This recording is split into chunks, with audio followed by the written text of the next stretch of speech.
பொட்டு வச்சுப்பேன், பொட்டு வச்சுக்க மாட்டேன். ஜோசப் விஜய்னு கூப்பிடுவேன். இப்ப விஜய்னு கூப்பிட்டுப்பேன். விநாயகர் சதுர்த்திக்கு வாழ்த்து சொல்ல மாட்டேன். ஓணத்துக்கு சொல்லுவேன். அப்புறம் வேற வழி இல்லாம போனா போதுன்னு தீபாவளிக்கு வாழ்த்து சொல்லிப்பேன். எல்லாமே ஈ அடிச்சா காப்பி மாதிரி தானே இருக்கு. அதை எப்படி மறுக்க முடியும்? நான் தொடர்ந்து சொல்லியிருக்கேன். அதாவது விஜய் முல்லை முள்ளால் எடுக்கணும்னா அந்த முள்ளு வந்து அந்த முள்ளை விட ஷார்ப்பா இருக்கணும். இன்னும் தீவிரமாக பேசணும். ஆனா எனக்கு ரொம்ப பிடிச்சது விஜய் கிட்ட வந்து ஈவே ராமசாமி ஐயாவை நாங்கள் பின்பற்றுவோம். ஆனால் அவருடைய கடல் மறுப்பை மட்டும் பின்பற்ற மாட்டோம். அப்ப சாயங்காலம் 6:30 மணிக்கு மேல அவர் என்ன பண்ணிட்டு இருந்தார் ஈவே ராமசாமி ஐயாங்கிறதெல்லாம் நீங்க பின்பற்றுவீங்களாங்கிறத சொல்லுங்க. அவர் நிறைய வேலை பண்ணியிருக்காரு. ஈவே ராமசாமி ஐயா சாதாரணமா இல்ல. அவர்கிட்ட எல்லாருமே என்ன பண்ணுவாங்கன்னா, சார் அவர் அப்படிதாங்க அப்படின்றவாங்க. அவர் அப்படித்தானே அப்படிங்கிற அந்த மேட்டர் எல்லாத்தையும் நீங்க ஒத்துக்க போறீங்களா? கடவுள் மறுப்பை மட்டும்தான் நீங்க ஒத்துக்க மாட்டீங்களா அப்படின்னு கேட்டா, கடவுள் மறுப்புங்கிறது வந்து ஈவே ராமசாமி ஐயாவுடைய உயிர் பிரிப்பதற்கான ஒரு விஷயம். இப்ப சடலத்தை வச்சுக்கிட்டீங்க. ஆனால் விஜய் அரசியல் திராவிட மாடலினுடைய இதுதான். பேர் வைக்கலைங்கிறதுக்காக நீங்க சோறு வைக்கலன்னு நினைக்காதீங்க. சோறு எல்லாம் திராவிட மாடல் தான். பேர் தான்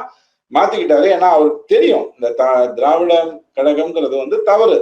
திராவிட கழகம்னு வைப்பதற்கான காரணங்கள் ஏன் வந்தது அப்படின்னு கேட்டீங்கன்னா, ஈவே ராமசாமியை வச்சுக்கிட்டு நீங்க எப்படி தமிழக முன்னேற்ற கழகம்னு பேர் வைப்பீங்க? அப்ப அதே மாதிரி அண்ணாதுரை ஐயா வச்சுக்கிட்டோ அல்லது இங்கேயே மத்தவங்க மேல கொஞ்சம் சின்ன சின்ன சந்தேகங்கள் இருக்கிறத வச்சுக்கிட்டு எப்படி நீங்க சொல்வீங்க? அதெல்லாம் டப்புக்குன்னு அவங்க என்ன பண்ணிட்டாங்க, திராவிடம்ட்டாங்க. என்ன ஒரு கொடுமைன்னா, இந்த திராவிட நாட்டுல இந்த திராவிட மாநிலங்கள் இவங்க எதை சொல்றாங்களோ அதுல எதையுமே திராவிட கட்சின்னு இந்த திமுகவை அங்கீகரிக்கவே இல்லை.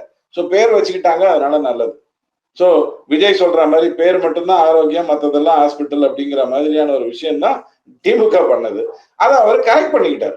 நாம முள்ளாத எடுக்கிறோங்க, அதனால நம்ம தமிழக வெற்றி கழகம்னு வைக்கணும்னு சொன்னாரு. அதுல எந்த தப்பும் கிடையாது. ஆனா அது திராவிட மாடல் தான் சொல்றது வந்து எந்த விதத்தையும் தப்பு கிடையாது.